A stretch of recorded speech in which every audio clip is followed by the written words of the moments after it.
Someone once said that politics is, of course, showbiz for ugly people. So on that basis, I feel like I've really arrived. And the other thing I think to think of is what an honor it is as a politician to give a TED talk, particularly here in the UK, where the reputation of politics with the expenses scandal has sunk so low. There was even a story recently that scientists had thought about actually replacing rats in their experiments with politicians.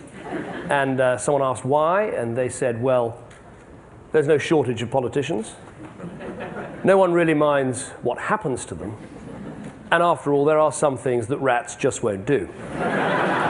Now, I know you all love data, so I'm starting with a data-rich slide. This, I think, is the most important fact to bear in mind in British politics or American politics, and that is we have run out of money. We have vast budget deficits. This is my global public debt clock, and as you can see, it's 32 trillion and counting. And I think what this leads to is a very simple recognition that there's one question in politics at the moment above all other, and it's this one. How do we make things better without spending more money? Because there isn't going to be a lot of money to improve public services, or to improve government, or to improve so many of the things that politicians talk about. So what follows from that is that if you think it's all about money, you can only measure success in public services, in healthcare, in education, in policing by spending more money. You can only measure progress by spending money. You're going to have a pretty miserable time. But if you think a whole lot of other things matter that lead up to well-being, things like your family relationships, friendship, community, values, then actually this is an incredibly exciting time to be in politics. And the really simple argument I want to make tonight, the really straightforward argument is this, that if we combine the right political philosophy, the right political thinking with the incredible information revolution that has taken place and that all of you know so much more about than I do, I think there's an incredible opportunity to actually remake politics, remake government, remake public services, and achieve what's up on that slide, which is a big increase in our well-being. That's the argument I want to make tonight. So starting with the political philosophy. Now, I'm not saying for a minute that British Conservatives have all the answers. Of course we don't. But there are two things at heart that I think drive a conservative philosophy that are really relevant to this whole debate. The first is this. We believe that if you give people more power and control over their lives, if you give people more choice, if you put them in the driving seat, then actually you can create a stronger and better society. And if you marry this fact with the incredible abundance of information that we have in our world today, I think you can completely, as I've said, remake politics, remake government, remake your public services. The second thing we believe in going with the grain of human nature. Politics and politicians will only succeed if they actually try and treat with people as they are rather than as they would like them to be. Now, if you combine this very simple, very conservative thought, go with the grain of human nature, with all the advances in behavioral economics, some of which we're just hearing about, again, I think we can achieve a real increase in well-being, in happiness, in a stronger society, without necessarily having to spend a whole lot more money.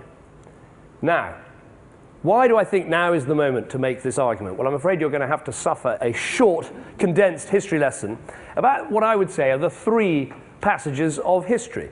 The pre-bureaucratic age, the bureaucratic age, and what we now live in, which I think is a post-bureaucratic age. A simpler way of thinking of it is that we have gone from a world of local control, then we went to a world of central control, and now we're in a world of people control. Local power, central power, now people power. Now, here is King Canute. King, 1,000 years ago, thought he could turn back the waves, couldn't turn back the waves, couldn't actually turn back very much. Because if you were king 1,000 years ago, while it still took hours and hours and weeks to traverse your own country, there wasn't much you were in charge of. You weren't in charge of policing, justice, education, health, welfare. You could just about go to war, and that was about it. This was the pre-bureaucratic age, an age in which everything had to be local. You had to have local control because there was no nationally available information, because travel was so restricted. So this was the pre-bureaucratic age. Next part of the COD history lesson, the lovely picture of the British Industrial Revolution.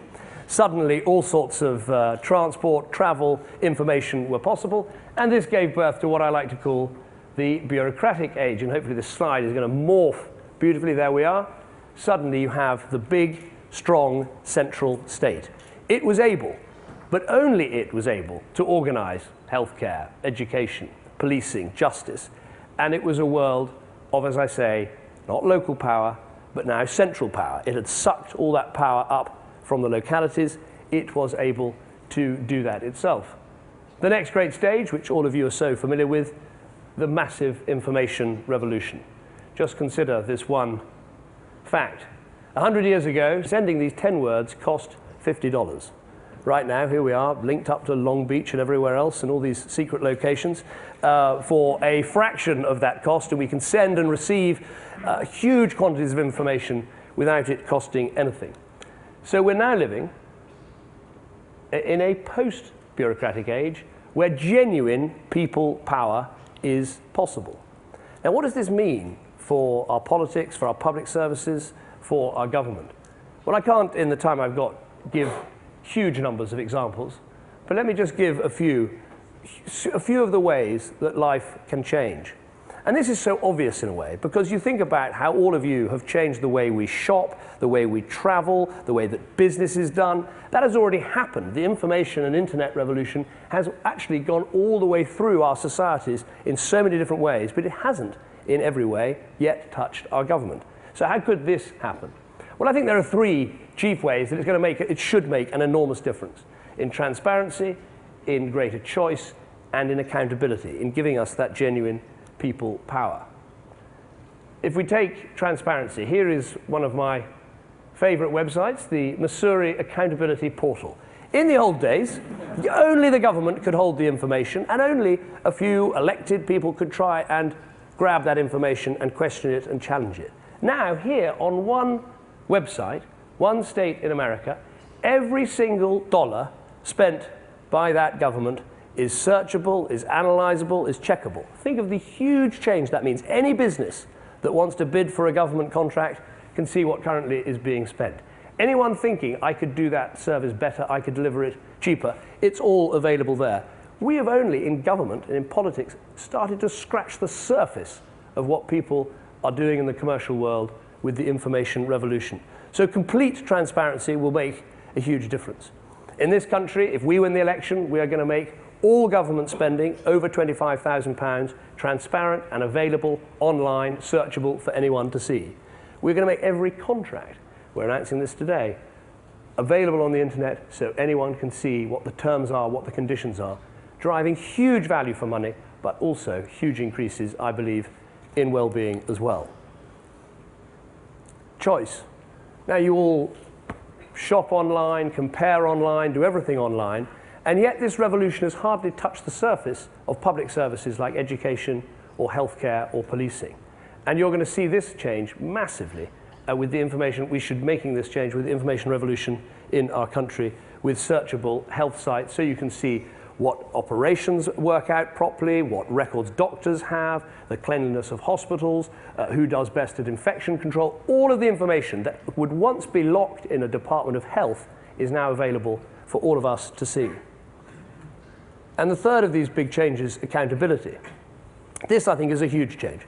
It is a crime map. This is a crime map from Chicago. So instead of having a situation where only the police have the information about which crimes are committed where, and we have to employ people in government to try and hold the police to account, suddenly we've got this vast opportunity for people power, where we as citizens can see what crimes are being committed, where, when, and by whom, and we can hold the police to account. And you can see this, it looks a bit like a chef's hat, but actually that's an assault, the one in blue. You can see what crime is committed where, and you have the opportunity to hold your police force to account. So those three ways, transparency, accountability, and choice, will make a huge difference. Now, I also said the other principle that I think we should work on is understanding of people, is recognizing that going with the grain of human nature, you can achieve so much more. Now, we've got a huge revolution in understanding of why people behave in the way that they do, and a great opportunity to put that knowledge and information to greater use. We're working with some of these people, we're being advised by some of these people, as was said, to try and bring all their experience to book. Let me just give you one example that I think is incredibly simple and I love. We want to get people to be more energy efficient. Why? It cuts fuel poverty, it cuts their bills, and it cuts carbon emissions at the same time. How do you do it? Well, we've had government information campaigns over the years when they tell you to switch off the lights when you leave the home. We even had one government minister once told us to brush our teeth in the dark. I don't think they lasted very long. Look at what this does. This is a simple piece of behavioral economics. The best way to get someone to cut their electricity bill is to show them their own spending, to show them what their neighbors are spending, and then show what an energy-conscious neighbor is spending. That sort of behavioral economics can transform people's behavior in a way that all the bullying and all the information and all the badgering from a government cannot possibly achieve. Other examples are recycling. We all know we need to recycle more. How do we make it happen? All the proof from America is that actually if you pay people to recycle, if you give them a carrot rather than a stick, you can transform their behavior. So what does all this add up to? Here are my two favorite US speeches of the last 50 years. Obviously, here we have JFK with that incredibly simple and powerful formulation. Ask not what your country can do for you, but ask what you can do for your country.